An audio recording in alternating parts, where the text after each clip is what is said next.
जय हिंद सभी को बेटा। सबसे पहले तो आप सभी का हार्दिक अभिनंदन और स्वागत। और ये सेमेस्टर फिफ्थ पब्लिक एडमिनिस्ट्रेशन का सिलेबस है और इसके कुछ इम्पोर्टेंट टॉपिक्स या कहें कि इम्पोर्टेंट क्वेश्चंस, और ये मैं आप लोगों के साथ इसलिए साझा करना चाह रहा हूँ क्योंकि कुछ बच्चों की रिक्वेस्ट भी थी और अब एग्ज़ाम नज़दीक आ गई तो मैं आपके साथ साझा कर देता हूँ। बुक्स, रिकमेंडेड बुक्स इसके लास्ट में साझा कर दी जाएंगी, शेयर कर दी जाएंगी, तो आप लोग पूरा वीडियो देखिएगा। पैटर्न आप सबको पता है कि पैटर्न देखिए, ए और बी दो सेक्शन है, लेकिन ज़्यादातर बच्चों ने जो है एडमिनिस्ट्रेटिव थिंकर जो है यही पेपर ऑप्ट किया है, तो मैं इसी का साझा करूंगा और इसके कम से कम 10 क्वेश्चन के आंसर भी मैं आपके साथ साझा करूंगा। तो और कुछ आंसर्स तो ऑलरेडी शेयर किए जा चुके हैं। देखिए, administrative ideas of Kautilya and Henri Fayol with particular reference to. देखिए, मैं यहाँ पर एक चीज़ आपके साथ साझा करना चाहूँगा, उसमें एक चीज़ तो ये है कि जब आप कौटिल्य पढ़ रहे हो ना, तो सप्तांग सिद्धांत को जरूर पढ़िए। और क्योंकि सप्तांग सिद्धांत जो है कौटिल्य का वो बहुत महत्वपूर्ण है। तो Saptanga theory and principle of public administration, तो किस प्रकार से सप्तांग सिद्धांत महत्वपूर्ण है।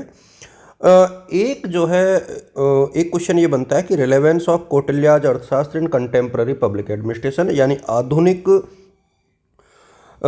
जो लोक प्रशासन है उसमें क्या प्रासंगिकता है कौटिल्य के अर्थशास्त्र की। तो एक क्वेश्चन ये बनता है। तो दो क्वेश्चन यहाँ पर यूनिट 1 के कौटिल्य से बनते हैं। अभी भी मेरा ये मानना है कि जो यहाँ पर मेन क्वेश्चन है हेनरी फेयोल में से, तो आप देखिए administrative theory and elements of management, एक तो ये आपको याद करने हैं कि प्रबंध के प्रमुख तत्व कौन से हैं, और प्रिंसिपल्स ऑफ एडमिनिस्ट्रेशन, ये दो चीज़ें आपको यहाँ से देखनी पड़ेंगी कम से कम। प्रिंसिपल ऑफ एडमिनिस्ट्रेशन यानी प्रशासन के सिद्धांत, और यहाँ पर एलिमेंट्स ऑफ मैनेजमेंट, ये यहाँ से आपको बहुत अच्छे से देखने पड़ेंगे। इसके बाद ये जो गैंग प्लान है ना, ये आपके 2 नंबर में आने की पूरी संभावना है। तो 2 मार्क्स के हिसाब से गैंग प्लान को आपको याद रखना है। यूनिट यदि सेकंड की हम लोग बात करें तो टेलर काफ़ी महत्वपूर्ण है। और जब हम टेलर पढ़ते हैं तो प्रिंसिपल ऑफ साइंटिफिक मैनेजमेंट आपको पूरा देखना है। ये वैज्ञानिक प्रबंध का सिद्धांत है, तो ये आपको देखना है। मानसिक क्रांति आपको देखनी है, तो 2 चीज़ें तो आपको मेरे सामने यहाँ से देखनी चाहिए। इसके बाद एक आध जगह आप चाहो तो टेक्निक्स ऑफ साइंटिफिक मैनेजमेंट भी देख सकते हो। मैं इसलिए कह रहा हूँ कि देखिए, 2 में से कोई एक तो आपको पढ़ना ही पढ़ना है।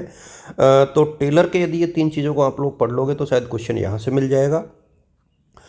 यदि मैं बात करूँ बेवर की, तो बेवर का तो फिक्स है। देखिए, बेवर का तो नौकरशाही का सिद्धांत और नौकरशाही की विशेषताएं और टाइप्स ऑफ अथॉरिटी यानी सत्ता के प्रकार फिक्स हैं। सत्ता के प्रकार, तो ये 3-4 चीज़ें हैं वो जो वेवर से पूछी जाती हैं, खासतौर पे नौकरशाही के सिद्धांत और जो सत्ता है उसके प्रकार जो हैं वो पूछे जाते हैं मैक्स वेवर के। तो वहाँ से आप लोग देख सकते हो, अच्छा क्वेश्चन बनता है और निश्चित तौर पर इम्पॉर्टेंट भी है। अब यदि हम लोग बात करें यूनिट 3 की, जहाँ मेरी पार्कर फॉलेट और एल्टन मेयो है, और मेरी पार्कर फॉलेट की यदि हम लोग बात करें तो कॉन्फ्लिक्ट एंड इंट्रीगेशन, इनका जो सबसे प्रमुख सिद्धांत है वो यहाँ पर इम्पोर्टेंट है। और इसके बाद जो है authority and responsibility and leadership, ये थोड़ा सा इम्पोर्टेंट यहाँ से मेरी पार्कर फॉलेट से बन जाता है। एल्टन मेयो ज़्यादा इम्पोर्टेंट है, क्योंकि एल्टन मेयो से आपको 2 चीज़ें याद करनी है। एक तो पूरी हॉथॉर्न स्टडी यानी हॉथॉर्न के प्रयोग एल्टन मेयो के, और ह्यूमन रिलेशन थ्योरी यानी मानव संबंध सिद्धांत जो है एल्टन मेयो का, वो भी एग्जाम के पॉइंट ऑफ व्यू से बहुत ज़रूरी है। तो ये 2 चीज़ें आपको यहाँ से देख लेनी चाहिए। यूनिट 4 की तरफ जैसे ही हम लोग मूव करते हैं तो चेस्टर बर्नार्ड और हर्बर्ट साइमन है। देखिए, जब आप बात करोगे बर्नार्ड की, तो बर्नार्ड की एक तो औपचारिक और अनौपचारिक संगठन है, इसके ऊपर कई बार क्वेश्चन पूछा जाता है।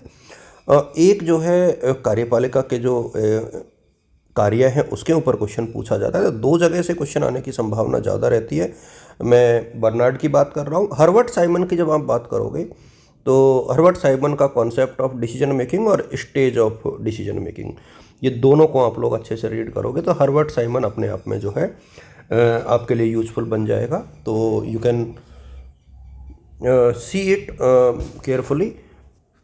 यूनिट 4 की यदि हम लोग बात करें तो अब्राहम मोस्लो और फेडरिक रिग्स, दो दो लोग यहाँ पर इम्पोर्टेंट है। तो मोस्लो का आवश्यकता संबंधी सिद्धांत बहुत इम्पोर्टेंट है, इसको आप लोग अच्छे से देखिएगा। और रिग्स का जो है साला प्रतिमान, ये मैंने शेयर कर रखे हैं, इकोलॉजिकल अप्रोच और साला मॉडल जिसको प्रिज्मेटिक सोसाइटी में बोला जाता है, तो ये मैंने शेयर कर रखा है, आप इनको भी देख सकते हो। तो दो चीज़ें यदि आप यहाँ से देखोगे तो मेरे सामने यूनिट 5 जो है आपकी कंप्लीट हो जाएगी।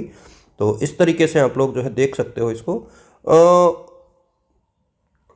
बुक्स जो है यहाँ पर काफ़ी दी हुई है, बट मेरा ये मानना है कि हिंदी मीडियम वाले बच्चे अभी भी सुरेंद्र कटारिया जी की बुक देख सकते हैं। अब पता नहीं यहाँ पर कटारिया जी की बुक को तो इन्होंने सजेस्ट ही नहीं कर रखा सिलेबस बनाने वालों ने। हो सकता है उनकी अपनी सोच रही हो कि किस हिसाब से उन्होंने ये बुक्स सजेस्ट की हैं, बट मेरा अभी भी ये मानना है कि बेहद अच्छी किताब है सुरेंद्र कटारिया जी की। और फड़िया की किताब भी अच्छी है, तो आप वहाँ से इसको पढ़िएगा। आप सभी को शुभकामनाएं, ऑल द बेस्ट और गुड लक, थैंक यू।